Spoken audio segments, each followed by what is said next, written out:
In Revelation 3:10, we read one of the most wonderful rapture promises in the Bible.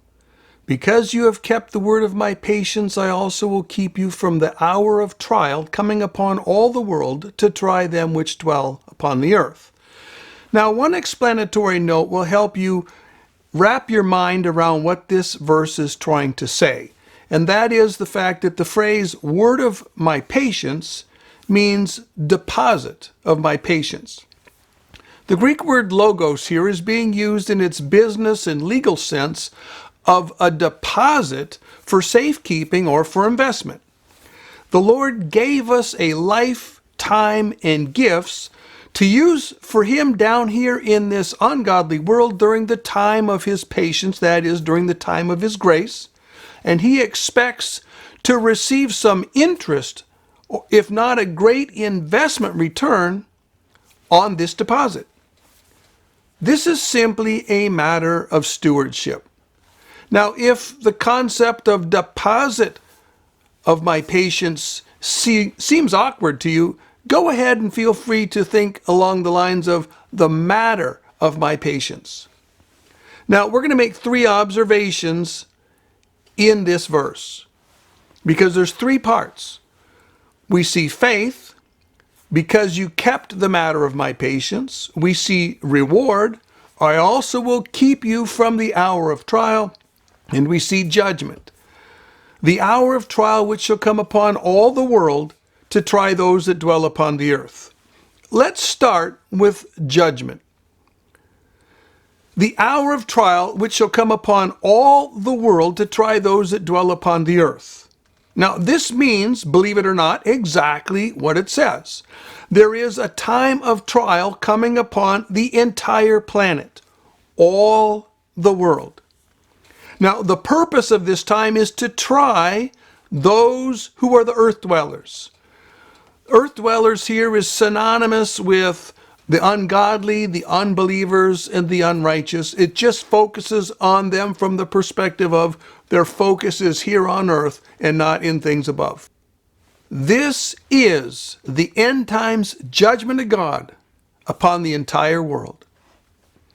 Now let's take on the reward. Not everyone on the planet has to go through this hour of trial, this hour of judgment. There is a promise of deliverance that has been given to an entire class of human beings. Notice the words, I will keep you from the hour of trial. Keep from, folks, means keep from. Keep from does not mean keep through or keep while in. This is basic grammar, this is basic Greek, this is basic English. Now, this hour of trial comes upon the entire planet.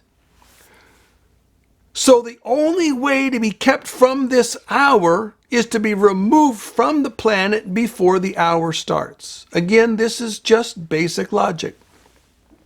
Now let's take up faith.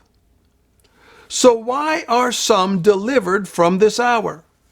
Well, the answer is found in the line, because you have kept the matter of my patience.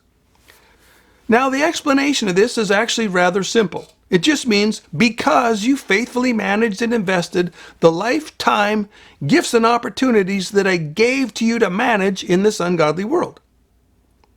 The essence is because you followed the rejected, crucified Messiah in this God-hating world that crucified the Messiah. Now, note, this is not a matter of dead works or religious works or good works.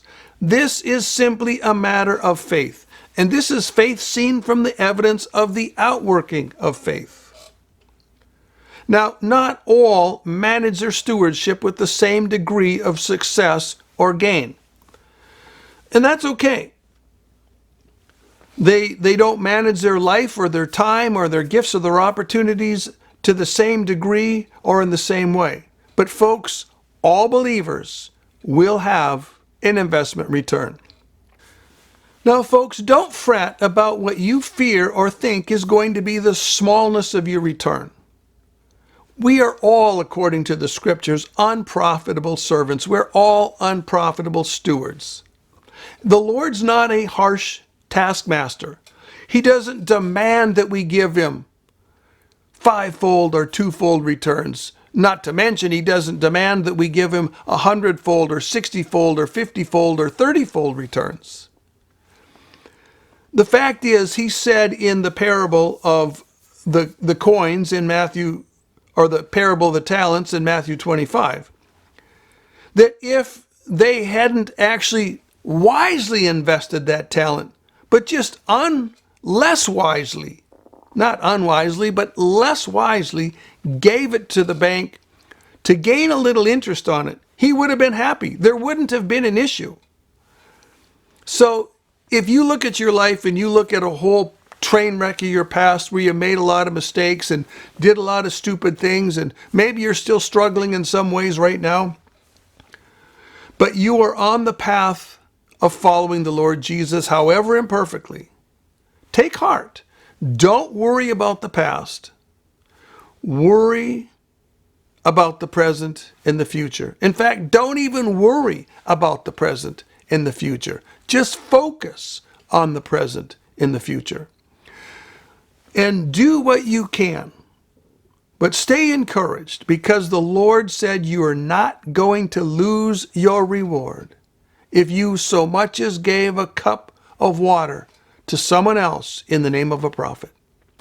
So there you have Revelation 3:10 summed up in a nutshell. We see the faith, we see the reward, we see the judgment that's coming, and we see the Lord's gracious reception of his believers and their investment returns, even when they look at their own investment efforts and feel discouraged or broken or worthless. Eyes wide open, brain engaged, heart on fire. We'll see you next time.